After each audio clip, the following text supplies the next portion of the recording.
Hi guys, आपने बिल्कुल ठीक पढ़ा है कि भुजंगासन क्यों नहीं करना चाहिए, किस तरीके से हमारे लिए इसके साइड इफेक्ट भी हो सकते हैं। I am doctor Shweta Singh, I am your physio.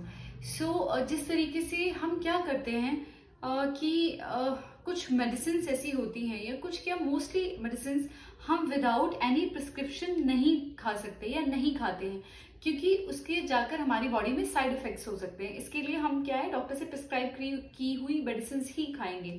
तो इसी तरीके से एक्सरसाइज भी आप विदाउट प्रिस्क्रिप्शन क्यों कर लेते हैं, उसके भी साइड इफेक्ट हो सकते हैं।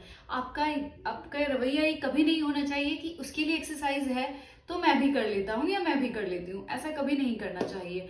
हर एक्सरसाइज हर एक बॉडी के लिए नहीं बनी हुई है।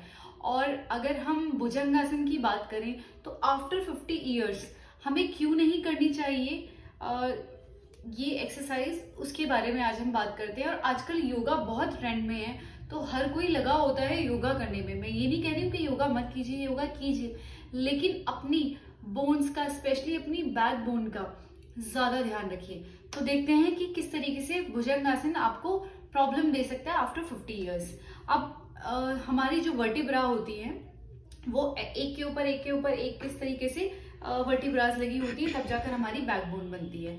तो अब एक वर्टिब्रा ये है, एक वर्टिब्रा ये है। अब ये बिल्कुल इकट्ठे हो जाएंगी तो ये तो चल ही नहीं पाएंगी, इनका मूवमेंट भी नहीं हो पाएगा। लेकिन बीच में, जिसको हम क्या कहते हैं, डिस्क, आपने सुना होगा, जो सेमी सॉलिड होता है। सो वो जब हेल्दी होता है तो क्या है, बीच में ये जगह है तो ये मूवमेंट आराम से हो जाएगा। अब अगर ये डिस्क क्या हो गया, हर्निएटेड डिस्क हो गई है, यानी कि वो जो है उसकी एक लेयर कम हो रही है, पतली हो गई है, तो क्या होगा, वो बिल्कुल और पास आ जाएगा। तो इस तरीके से जो जॉइंट का वो होगा, फ्रिक्शन हो जाएगा जॉइंट में, एंड हमें इन्फ्लामेशन हो जाएगी। और ये हमारी बैकबोन के लिए या हमारी डिस्क के लिए बहुत ही प्रॉब्लमेटिक होती है, क्योंकि जितने भी बॉडी के फ्लूइड होते हैं वो धीरे धीरे एज के साथ कम होने लग जाते हैं।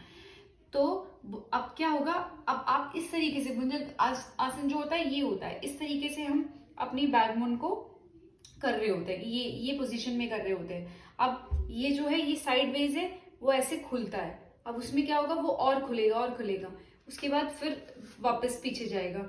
तो क्या होगा कि फ्रिक्शन होगा और आपको बैकबोन को ये और प्रॉब्लम दे देगा, राइट? इस तरीके से हम करते हैं।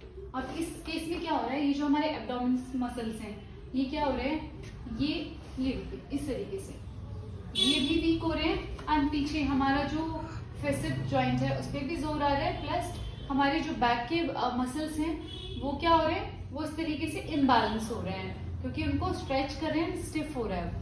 तो इस तरीके से बार बार ये करने से इनबैलेंस होता है। एंड आपकी जो भी बैकबोन की आर्थ्रोपैथी, कई बार लिखा आता है आपकी एमआरआई में, ये सारी लंबर लॉर्डोटिक कर्व को हम और बढ़ा देते हैं। तो ये हमारी बैकबोन के लिए इट्स नॉट हेल्दी।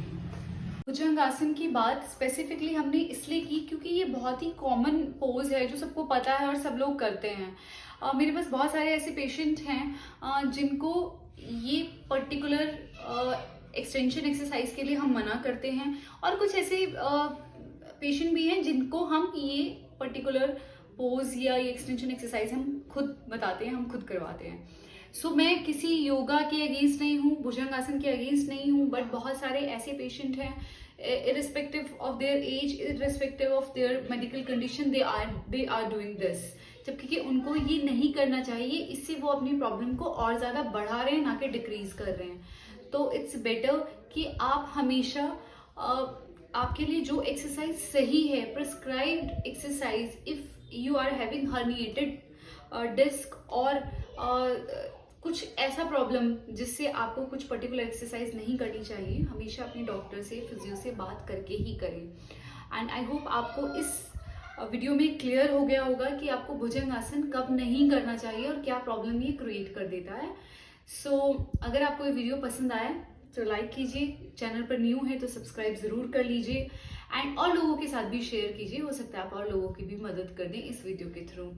और कमेंट में बताइए नेक्स्ट वीडियो किस टॉपिक पे होना चाहिए। सो मिलते हैं नेक्स्ट वीडियो में। Till then take care, safe रहिए, हेल्दी रहिए। Thank you so much.